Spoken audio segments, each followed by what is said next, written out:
사도행전 22장 12절에서 29절까지 한 목소리로 읽겠습니다.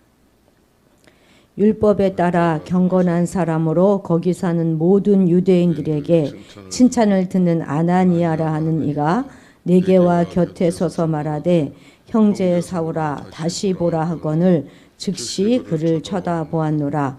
그가 또 이르되 우리 조상들의 하나님이 너를 택하여 너로 하여금 자기 뜻을 알게 하시며 그 의인을 보게 하시고 그 입에서 나오는 음성을 듣게 하셨으니 내가 그를 위하여 모든 사람 앞에서 내가 보고 들은 것에 증인이 되리라. 이제는 왜 주저하느냐? 일어나 주의 이름을 불러 세례를 받고 너의 죄를 씻으라 하더라. 후에 내가 예루살렘으로 돌아와서 성전에서 기도할 때에 황홀한 중에 봄에 주께서 내게 말씀하시되 속히 예루살렘에서 나가라. 그들은 내가 내게 대하여 증언하는 말을 듣지 아니하리라 하시거늘 내가 말하기를 주님 내가 주를 믿는 사람들을 가두고 또 각 회당에서 때리고 또 주의 증인 스데반이 피를 흘릴 때에 내가 곁에 서서 찬송하고 그 죽이는 사람들의 옷을 지킨 줄 그들도 아나이다. 나더러 또 이르되 떠나가라. 내가 너를 멀리 이방인에게로 보내리라 하셨느니라.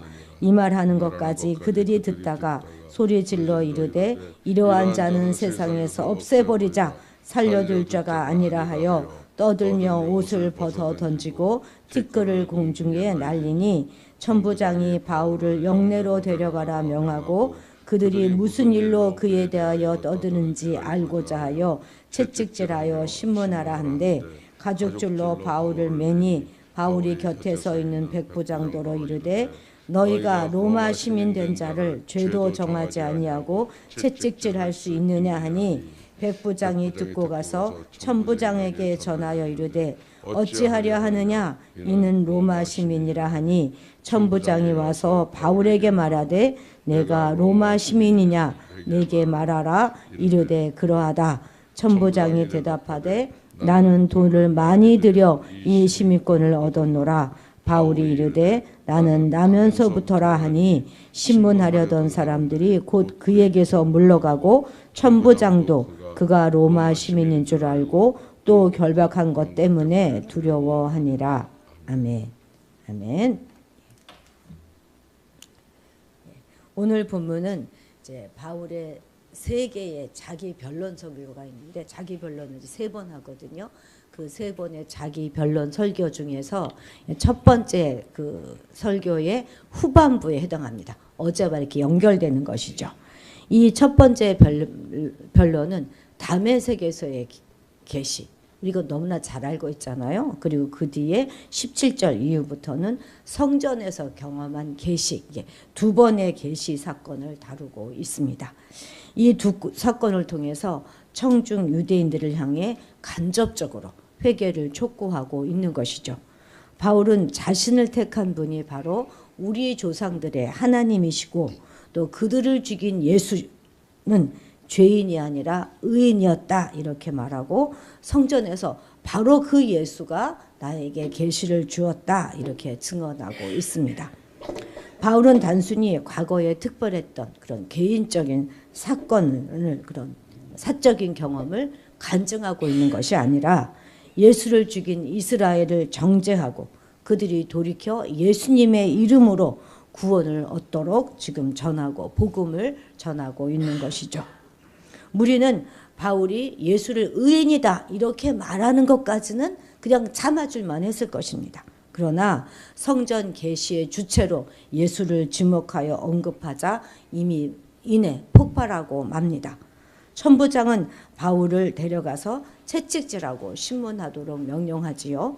그런데 거기서 바울의 로마 시민권이 다시 한번 영향력을 발휘하게 됩니다.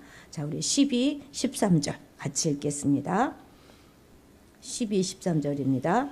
율법에 따라 경건한 사람으로 거기 사는 모든 유대인들에게 칭찬을 듣는 아나니아라 하는 이가 내게와 곁에 서서 말하되 형제 사울아 다시 보라 하거늘 즉시 그를 쳐다보았노라. 아멘. 다메섹에 사는 그리스도인 아나니아라는 사람에 대한 소개이지요. 그는 예수를 만난 후 시력을 잃었던 바울을 찾아와서 안수하여서 눈에 있는 비닐을 벗겨주고 그리고 주의 계시를 전하여준 그런 사람입니다. 그런데 그는 모든 유대인들에게 칭찬을 듣는 사람이었다는 거예요.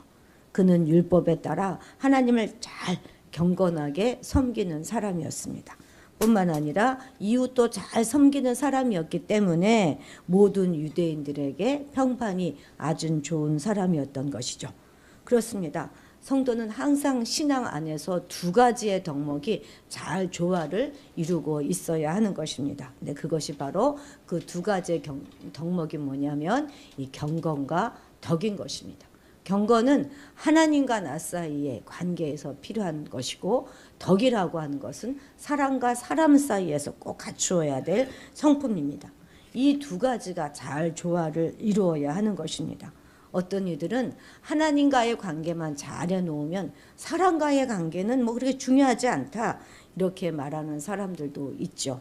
그런데 그럴 것 같으면 왜 예수님께서 제자들에게 제단에 와서 예물을 드리려고 하다가 형제와 원망 드릴 만한 일이 생각이 나거든 제단 앞에 그 제물을 두고 가서 먼저 그 형제와 화해하고 그리고 와서 예물 드리라 이렇게 말했겠습니까? 우리는 늘 하나님 앞에 경건하기를 힘쓰면서 이웃과의 관계 역시도 바르게 잘 해놓아야 하는 것입니다. 또 어떤 이들은 이웃과의 관계만 중요시해요. 그래서 뭐 11조 생활이라든지 기도와 전도 생활, 심지어 주일 성수하는 것조차도 별로 중요하게 생각하지 않는 이들도 있습니다. 그러나 이거 모두 다 바른 신앙의 태도가 아니죠. 경건과 덕은 성도됨을 지켜주는 아주 그런 두 개의 수레바퀴입니다.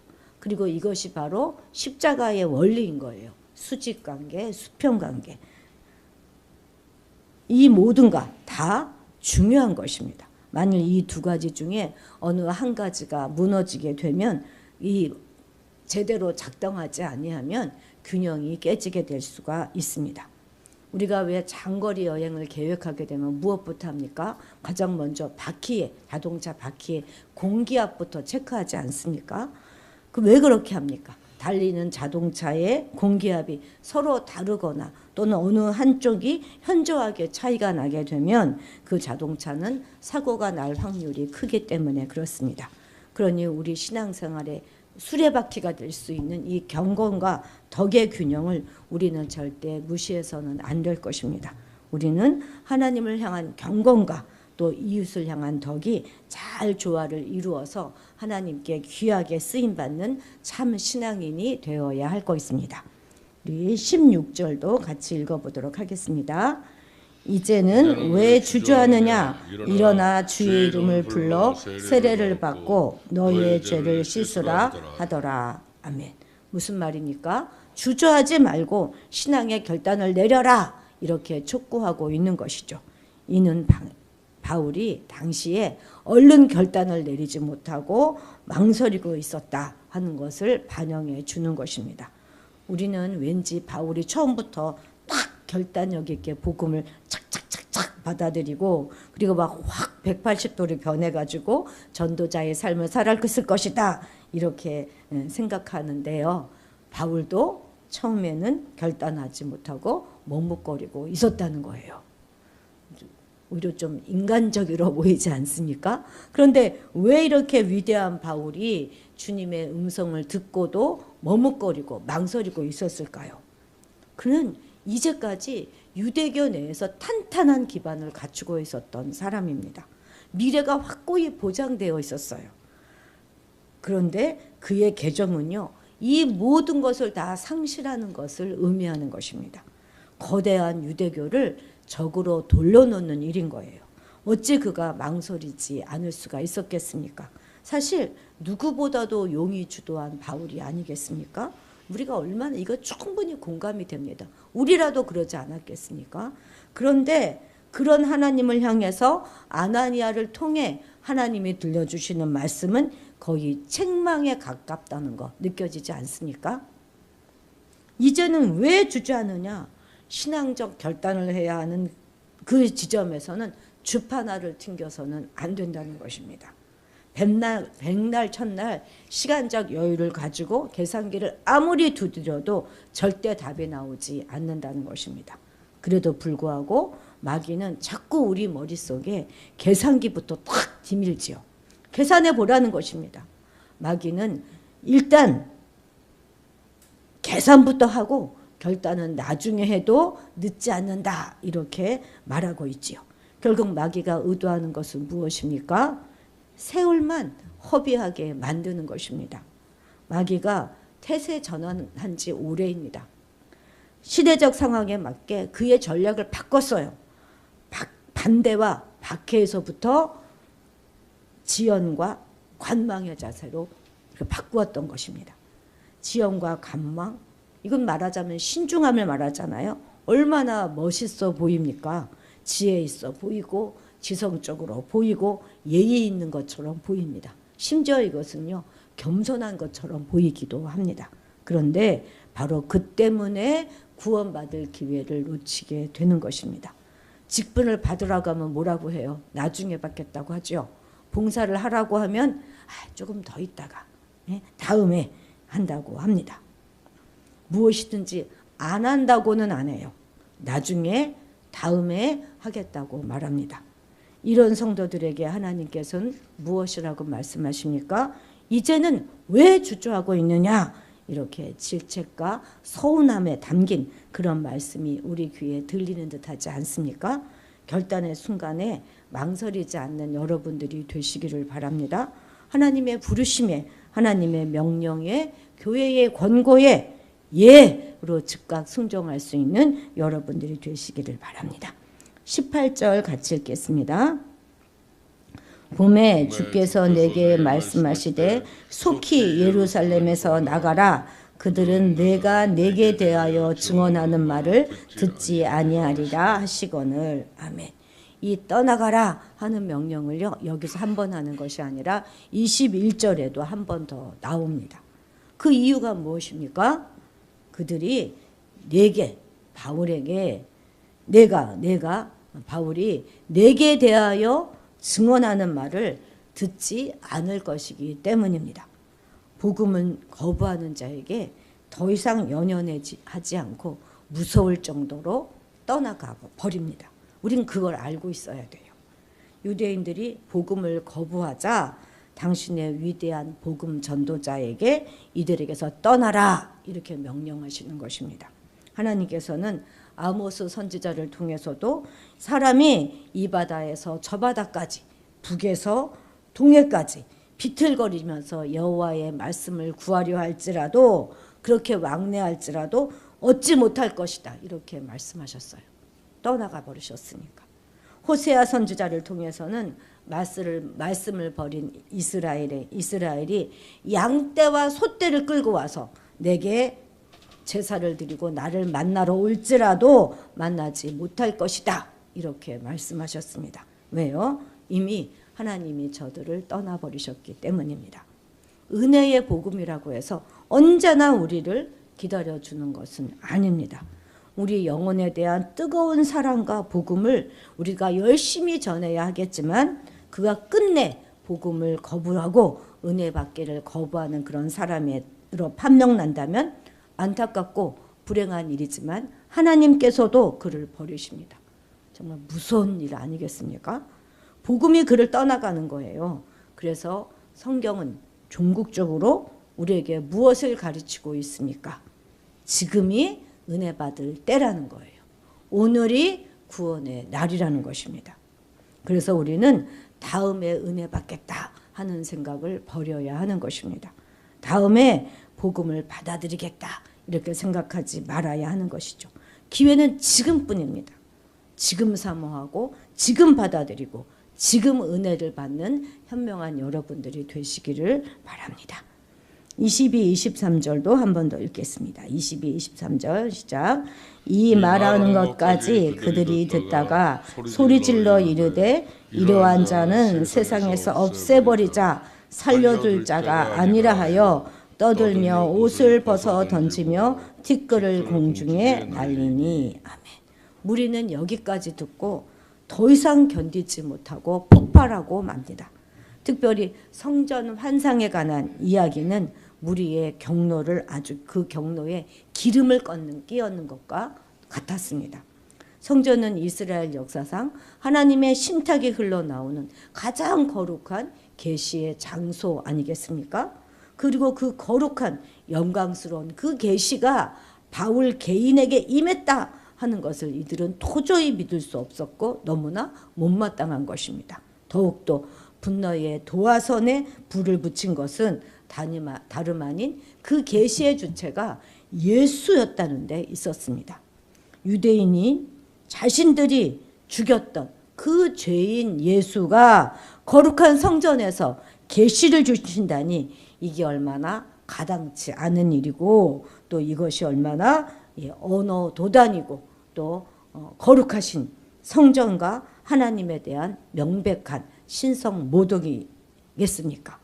그래서 무리가 광분하여서 이구동성으로 그를 결코 살려두어서는 안 된다. 이렇게 죽여야 안 된다. 죽여라.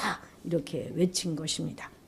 그런데 우리가 22절을 가만히 보면 유대인들이 사도 바울의 설교를 듣다가 소리를 질렀다 이렇게 되어 있지 않습니까? 지금이 어떤 순간입니까? 이제 막 서로 설교의 서론 부분이 끝나고 본론으로 막 들어가려는 그런 순간입니다. 이제 가장 중요한 그 이야기를 하려고 하는 그 시점입니다. 그런데 그만 그 중요한 시점에서 말을 탁 끊고 나온 거예요. 우리말에도 가다가 중단하면 아니가 맘못하다 이런 말이 있고 잠언에도 사연을 듣기 전에 대답하는 자는 미련하여 욕을 당한다 하는 말이 있지 않습니까? 어리석고 급한 사람일수록 끝까지 듣는 법이 없습니다. 그리고 그런 사람들이 꼭 문제를 일으키죠. 자이든 타이든 끝까지 듣지 않는 사람, 자기가 끝까지 가야 할 길을 가지 않고 중단하는 사람, 그 사람에게는 반드시 문제가 나타나게 되어 있습니다. 세상에서 가장 위험한 신앙이 뭔지 아세요? 듣다가 하다가의 신앙입니다. 하다가 아니하면 아니함만 못하고 듣다가 듣지 아니하면 처음부터 안 들은 것만 못합니다. 자신이 중간에 그만둬 놓고 뭐라고 말하죠? 내가 해봤는데, 내가 믿어봤는데, 내가 나가봤는데 별거 없더라. 아무 도움 안 되더라. 쓰잘데기 없더라. 이렇게 말하지 않습니까?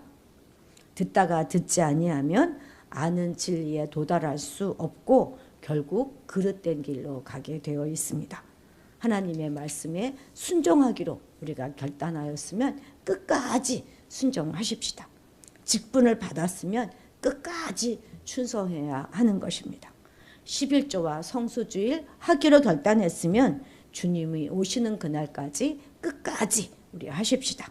중간에 화가 불뚝 솟는 일이 있더라도 또 낙심하는 일이 있더라도 끝까지 믿음의 길을 가시는 저와 여러분들이 되시기를 바랍니다. 기도하시겠습니다.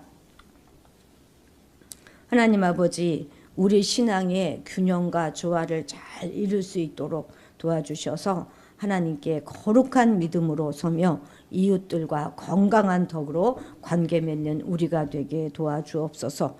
우리의 부족한 머리로 계산하고 튕기는 자들이 아니라 은혜 받는 일에 결단하며 하나님의 명령과 교회의 권고에 즉각 순종하는 우리가 되게 도와주옵소서. 지금이 은혜 받을 때이며 오늘이 바로 구원의 날임을 기억하고 머뭇거리거나 망설이지 않게 하옵소서. 기왕에 시작한 믿음의 길, 봉사의 삶, 말씀 전파의 삶을 중도에 멈추지 말게 하셔서 주님 오시는 그날까지 한 마음으로 살아갈 수 있도록 도와주옵소서. 좌로나 우로나 치우치지 말게 하시고 오직 주님 뒷모습만 바라보며 따라가게 하옵소서. 잘 견디고 이기는 자에게 허락하시는 주님의 명일유관을 받는 그날까지 변함없는 한결같은 믿음의 자세를 견지하며 살아가는 우리가 되게 도와주옵소서. 감사드리며 예수님의 이름으로 기도드렸습니다. 아멘. 아멘. 예. 오늘은 세계 평화를 위하여 기도하는 날입니다. 모든 분쟁 지역 가운데 주님의 보호하심이 임하시기를 위하여 기도해 주시고요. 우리 교회를 위해서 지역사회를 잘 섬기는 교회, 또 8월 15일부터 2박 3일간 있을 우리 여름 수련회를 위해서도 지금부터 기도해 주시기 바랍니다.